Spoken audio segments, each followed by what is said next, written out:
Okay, part two, the innatist perspective, starting on page 104. And of course, we have to mention Chomsky, Noam Chomsky, who he was not only a linguist, but linguist. He was also interested in politics and other things.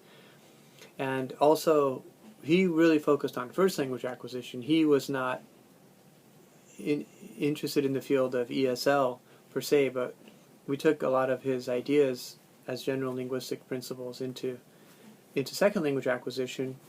And obviously talking about this innate language ability that humans are born with, and referred a lot here to UG, Universal Grammar, and also tying in with the CPH, the critical period hypothesis, the concept that this whole universal grammar is basically when we're children, that we have this ability to learn languages. And I guess it's somewhat controversial because it also seems to suggest that that humans are unique because we're the only animals that seem to have this type of language, this sort of complexity of language. But other people would say, dolphins have language, whales have language, birds have language, bees have language. So other animals have languages, but humans have a specific type of language that seems to be kind of in our design, basically, which is maybe a little bit controversial.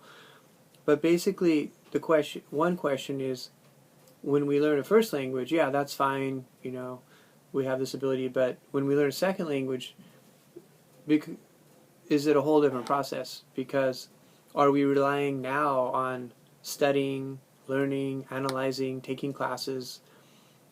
So does it not really apply anymore? Which I don't really agree with, because I feel that whether I speak my first or second language, I feel that what my brain is doing is similar, and it's very automatic over time, becomes very subconscious.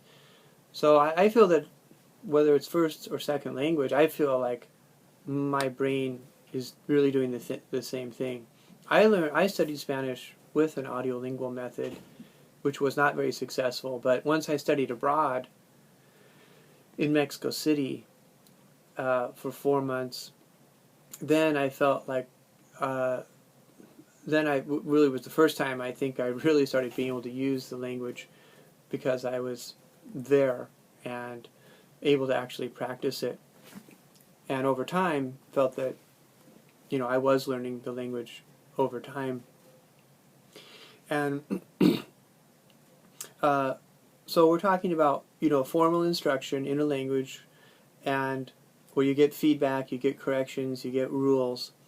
And I think there is still some question as to whether sometimes it helps, because it is sort of frustrating as language teachers when a student keeps making a mistake, and then we keep teaching them how to fix it, and then they go back and keep doing it because they aren't able to automatically fix it in their mind. And it does make us sometimes question what's it going to take, to correct that grammar or that word choice or that pronunciation especially.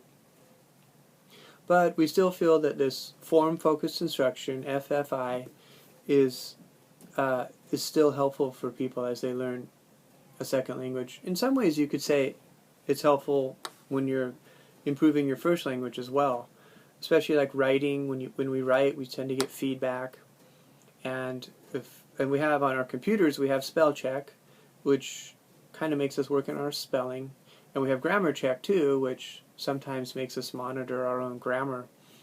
And so I feel we're still getting feedback on our language use, even our first language, and it can still be helpful. But I think of it too, like with we talked about music, learning music. When you learn music, you still get a lot of instruction. Or when you learn to play sports, you get instruction. Although everyone knows, like with sports or music, imagine never actually being able to play the sport or play the instrument or practice it freely. imagine how frustrating that would be. I guess that's how it would be taking a language class, but it's totally controlled and all about drills and calisthenics, but never really gets to like playing the game, which is the fun part anyway. And or other things like we can talk about how to fix cars, that you can get instruction on how to fix a car, but at some point you just need to work on the car itself. And or video games is a typical example where you tend to kind of read the directions maybe or get some instruction, but it's really like through playing that game that you really learn how to do it, and kind of learn by doing. So that applies to language as well. The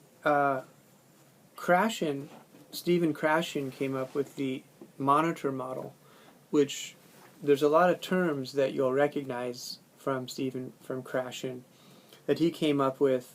1982 is the date that we have for his monitor model, but we have, for one thing, he really focused on acquisition of language versus learning a language.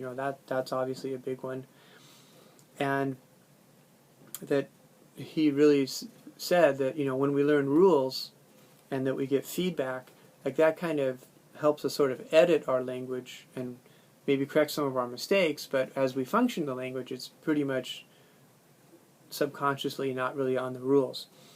And that we learn language like in this natural order, similar to how children learn the first language. And he was very concerned about frequency. Obviously the input that we get, we need lots of input, and that the more frequent the input, then the more we tend to learn. Also, he coined the phrase comprehensible input plus one, which is the fact that we not only need input, but it has to be kind of simplified for the learner.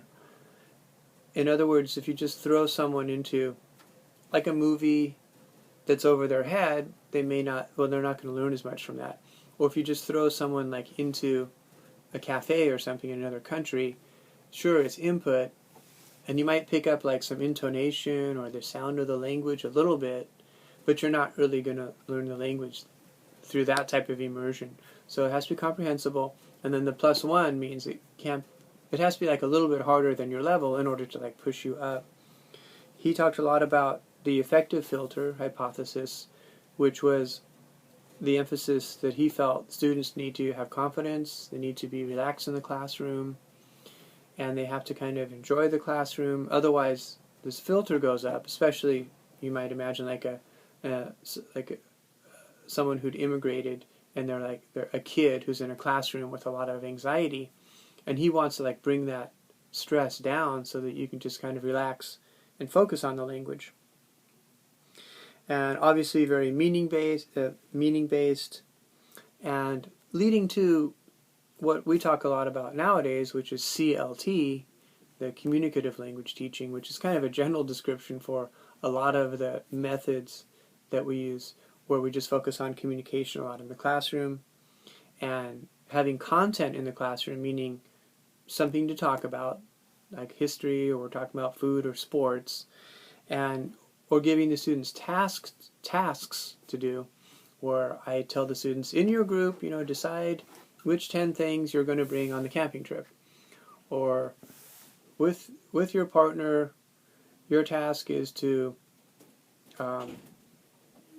match these words with these definitions. Like, I'm just giving students a task to accomplish together, and then sort of without realizing that they're learning.